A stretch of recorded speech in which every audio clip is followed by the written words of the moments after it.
He is currently running for Florida's 20th House District, running for Congress in Florida's 20th House District. Please welcome Mike ter Maat. How are you, gentlemen? We're already better because you're here, Mike. Signal. Mike, tell us a little bit about yourself. How did you? What brought you to libertarianism? How did you become a libertarian? I became a police officer a dozen years ago after I became a libertarian, as strange as that may seem to some folks. I like the idea of being employed to protect people's liberty. I was an Austrian trained economist long before that, so I come by our party honestly. That is quite a career That a character arc there. You went from an Austrian economist, police officer. And trust me, I'm not going to pick on you for strange arcs of career, so I'll let you slide on that. I'm not sure you want to be the one to throw that stone right now.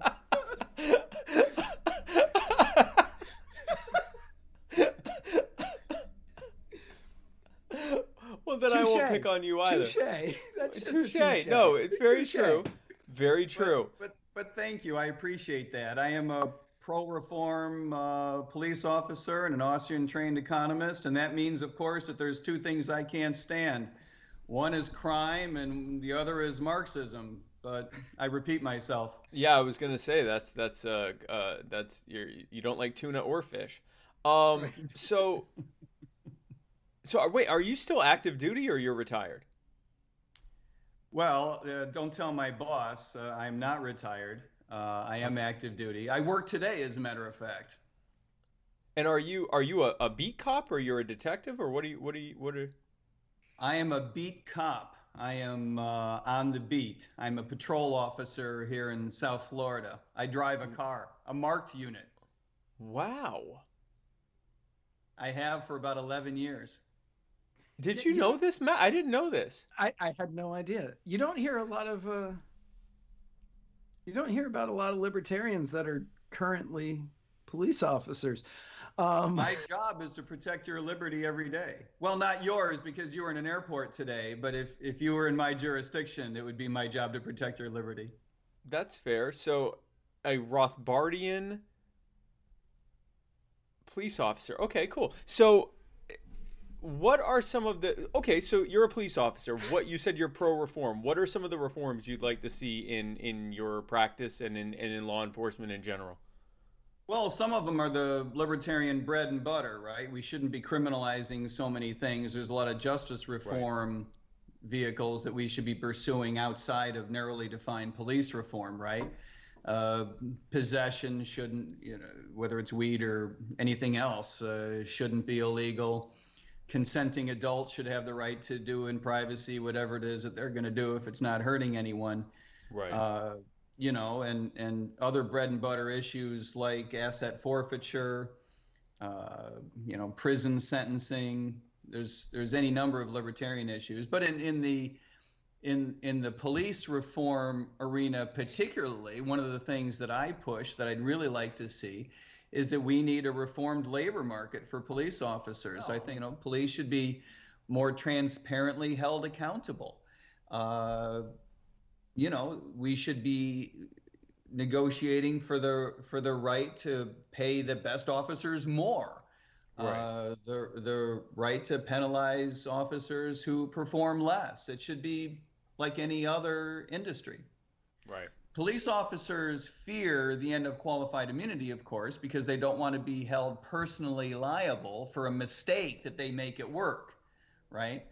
Um, if you were in any other business, you make a mistake at work, how bad can it be? You get the wrong jelly in the roll. But you make a mistake as a police officer, the results can be horrendous, can be catastrophic, can be life and death. Right. Right. And it's, so often, I don't want to talk about individual cases, but Yeah. Yeah. so often the horrific things we see truly are mistakes. And what I think that we need to come to terms with is at the end of qualified immunity is a much bigger deal for employers than for employees, because at the end of the day, employers are going to have to hold employees harmless, right? There's going to have to be indemnification, whether that's in the form of an insurance policy like malpractice and Yeah. other industries, Yep. or whether it'll be explicit by contract. Nobody's going to do this job, right? If you're told, well, the good news is we're going to pay you a humongous salary, like $50,000 a year, but you might lose your house every once in a while. It's not really a bargain too many people are going to sign up for.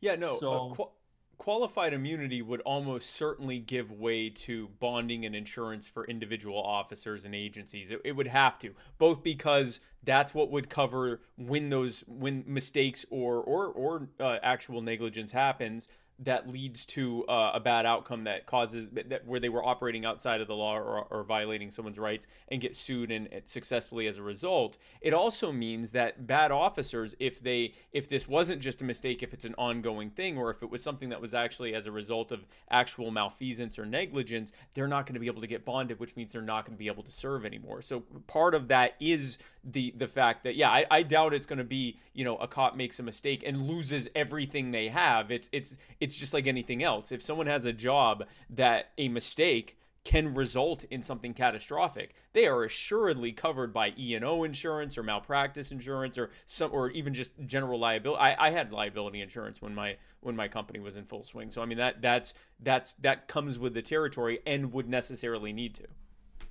right, you're exactly right. And I appreciate you being so sensitive to the issues, because I know in your office there aren't mistakes made. But where I work, sometimes there are mistakes made.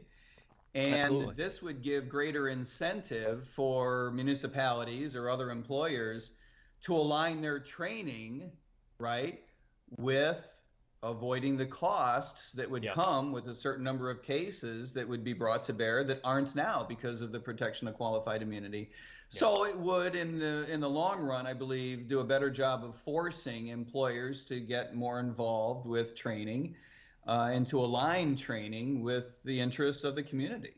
Yeah, yeah, agreed. And it doesn't just need to be because we focus on police officers, right? But anyone who is getting immunity from liability, whether we're talking absolute immunity for judges and prosecutors and politicians, qualified immunity for police officers and or government employees, including federal employees, or sovereign immunity. When you create an entity or a person that can be held harmless no matter how bad it is what they do, or at least in theory, no matter how bad it is what they do, that creates a very powerful perverse incentive for them not to be accountable, and it creates the cost benefit analysis that allows bad officers to stay on the floors. It leads to this sort of the so-called thin blue line culture of lack of accountability and all of these things. Whereas if you simply just create a system whereby police officers are every bit as accountable, and politicians and judges and prosecutors and everyone else are every bit as accountable, and public defenders for that matter are Of every bit as course. accountable.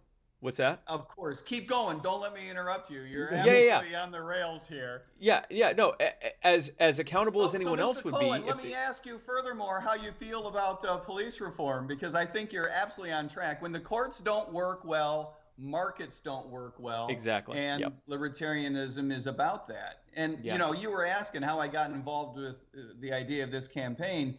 It's because libertarianism is more important than just an ethics debate, right? Yeah. It's really about making markets work, courts work in this case, and it has real life implications for real lives, for real people.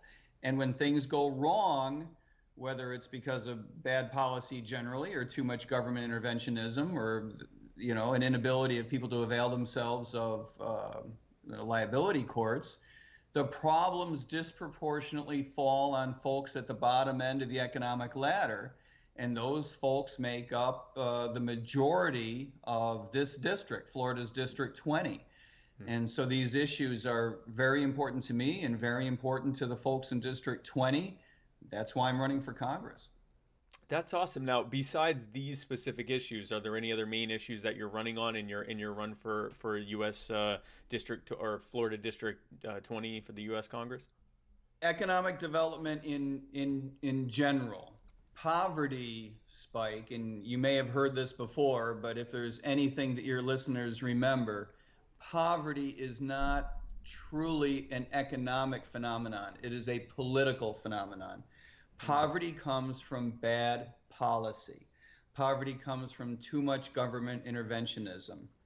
And for this reason, it's important that we bring more libertarianism to bear and less Marxism. You know, Marxism is on the march in this country, and we need to do everything we can to stop it, and not because of the pride of our philosophy, because it makes people's lives worse. You got me sold, man. I Yeah. know you have questions. Like, Now, you, I'm not gonna like. I did not know how this interview was gonna go Yeah, me beforehand, either. but you impressed the hell out of me. well, Yeah. aren't you kind? The most important thing, fellas, is that the people that live in this district, I believe, have not been represented well philosophically for many, many years.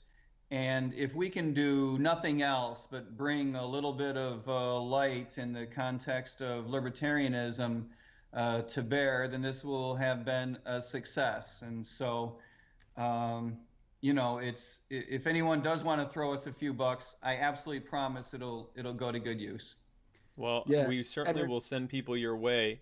Mike ter Maat 2022.com, and we will see you in Lakeland in what, 3 A weeks couple now? weeks. yeah, I was gonna say yeah. that's only a few weeks from now. Yeah, Yeah. yeah, it's 3 weeks. I look Yeah. forward to that. Thank you very much. Your show is terrific. I've been a fan, first time talker. Thank Well, you. we- Yes, We thank you definitely for appreciate that. thank you for Mike. your patience, And, Mike. Best Have of a great luck night. to you in the campaign. Thank you. Take care, y'all. You too. Didn't know what to think, and No, that was blew- impressive. Blew my mind. Blew Blew. my mind. That was fantastic. That was great. That was great. No, that was good.